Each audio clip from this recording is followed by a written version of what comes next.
धार्मिक भावनाएं भड़कने वाला वीडियो वायरल होने के बाद गुरुवार को लखीमपुर में बवाल बढ़ गया, लिहाजा पुलिस को कर्फ्यू लगाना पड़ा। वीडियो वायरल करने के मुख्य आरोपी समेत 2 आरोपियों को दोपहर में चुपचाप जेल भेजे जाने से भड़के दूसरे समुदाय के लोग रात में सड़क पर उतर आए और शहर में जगह जगह तोड़फोड़ की। इस दौरान गोली चलने से 2 लोग घायल हो गए। दरअसल लखीमपुर खीरी में बुधवार को सोशल मीडिया पर वीडियो वायरल करके बहुसंख्यक समुदाय को निशाना बनाकर बेहद अश्लील और अभद्र टिप्पणी की गई थी। मामले में एसपी के निर्देश पर पुलिस ने बुधवार की रात को ही मुख्य अभियुक्त को उसके घर दबिश देकर गिरफ्तार कर लिया था। इस बीच डीएम ने आज एहतियातन जिले के सभी स्कूलों में छुट्टी की घोषणा कर दी है। यह घोषणा कर्फ्यू लगने से आधा घंटा पहले ही कर दी थी। जिलाधिकारी ने बताया कि लगातार बवाल होता देखकर अग्रिम आदेश तक कर्फ्यू लगाया गया। आज शाम तक हालात को देखते हुए आगे का निर्णय लिया जाएगा।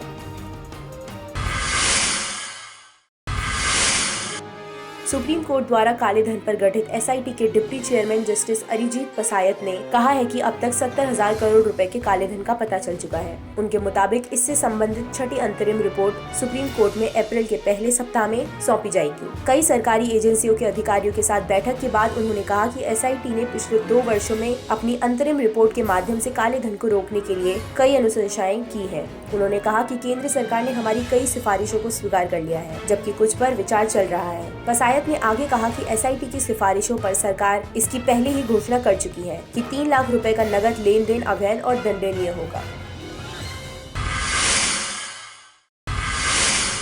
जेएनयू में देश विरोधी नारे लगने के 1 साल बाद अब वहां कश्मीर की आजादी का पोस्टर चस्पा होने का मामला सामने आया है। स्कूल ऑफ सोशल साइंस की नई बिल्डिंग के बाहर यह पोस्टर विवादित संगठन डेमोक्रेटिक स्टूडेंट यूनियन द्वारा लगाए जाने की बात कही जा रही है। इस पर डीएसयू लिखा हुआ है। यह संगठन करीब 1 साल पहले जेएनयू में सक्रिय था। कैंपस में देश विरोधी नारे लगाने के आरोपी उमर खालिद और अनिब्रान भट्टाचार्य इसके सदस्य थे। जेएनयू के एक छात्र ने बताया कि यह पोस्टर कुछ दिन पहले ही लगाया गया है। एबीवीपी के राष्ट्र मीडिया संयोजक साकेत बहुगुणा ने कहा कि कश्मीर और बस्तर की आजादी की मांग करने वालों को चिन्हित करना जरूरी है।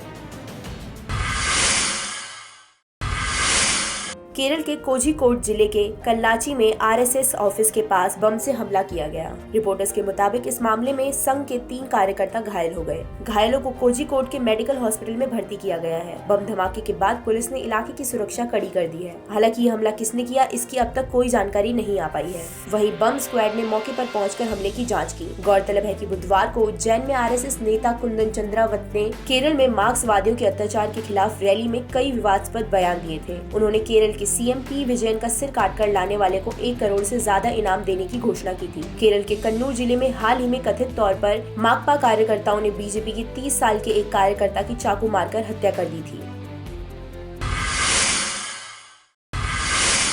विश्वविद्यालय परिसरों में स्वतंत्र चिंतन की वकालत करते हुए राष्ट्रपति प्रणब मुखर्जी ने गुरुवार को कहा कि अशांति की संस्कृति का प्रचार करने के बदले छात्रों और शिक्षकों को तार्किक चर्चा और बहस में शामिल होना चाहिए। उन्होंने यह भी कहा कि छात्रों को अशांति और हिंसा के भंवर में फंसा देखना दुखद है। उनकी टिप्पणी दिल्ली विश्वविद्यालय में एबीवीपी और वाम समर्थित आईसा के बीच जारी गतिरोध और राष्ट्रवाद व स्वतंत्र अभिव्यक्ति को लेकर हो रही बहस की पृष्ठभूमि में आई है। देश में विश्वविद्यालयों की प्राचीन गौरवशाली संस्कृति को रेखांकित करते हुए राष्ट्रपति ने कहा कि हमारे प्रमुख उच्चतर शिक्षण संस्थान ऐसे यान हैं जिससे भारत अपने को ज्ञान समाज में स्थापित कर सकता है। उन्होंने कहा कि शिक्षा के ऐसे मंदिरों में सृजनात्मकता और स्वतंत्र चिंतन की गूंज होनी चाहिए।